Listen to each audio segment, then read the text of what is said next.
à la fois le plus public, le plus secret.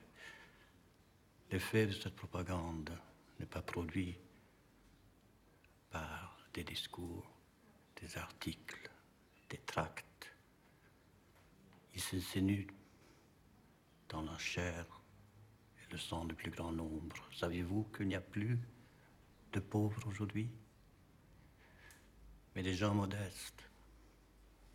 On ne parle plus de questions. Par exemple, la question sociale, mais de problèmes que nos spécialistes vont segmenter en séries de problèmes techniques. Pour chacun d'eux, ils trouveront une solution optimale, des formules efficaces, oui, mais des mots vidés de leur sens. Un dérèglement de la langue morte, neutre, envahie de mots techniques. Une langue qui absorbe peu à peu son humanité. Comprenez-vous? Je vois un camion gris traverser la ville. C'est un camion banal, métallisé, qui se dirige vers le puits de mine, à 2 ou 3 kilomètres des dernières maisons. Le chauffeur et le convoyeur ne se retournent pas vers l'hublot qui permet de surveiller l'intérieur du véhicule. Ils sont fatigués. Ils ont encore 10 transports à effectuer avant la tombée de nuit.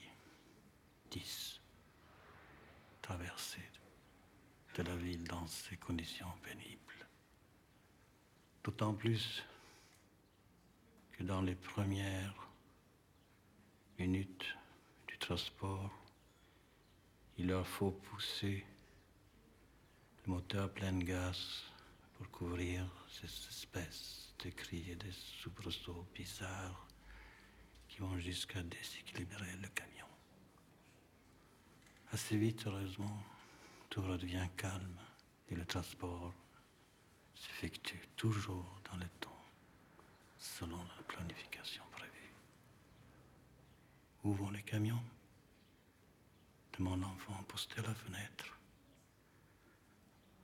À la tombée de la nuit, l'enfant voit les véhicules alignés dans la cour de l'école. Il voit les chauffeurs se passer une bouteille de schnapps. Ils sont harassés, heureux de devoir terminer la journée qui avait commencé, comme les autres, beaucoup trop tôt.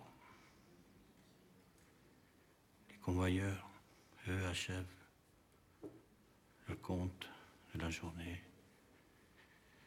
et rendent leur note du jour. L'enfant, il voit son père, l'officier contremaître, qui le tape sur l'épaule et blague avec chacun d'eux. L'officier pense que si le temps est clément, sans la pluie qui embourbe les camions, pourra peut-être terminer sa mission en fin de semaine. Et son supérieur, l'Obersturmbannführer, celui qui a modélisé l'ordre à 100 kilomètres de là, se félicitera de la bonne avancée des opérations. Si vous demandez à chacun ce qu'il fait, il vous répondra: tout se passe comme prévu. Peut-être avec un peu de retard sur la planification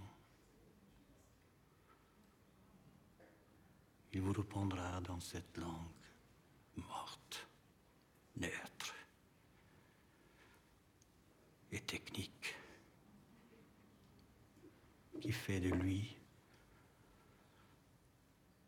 un convoyeur, un camionneur, un unterführer, un contremaître, un scientifique, un directeur technique, un Obersturmbannführer.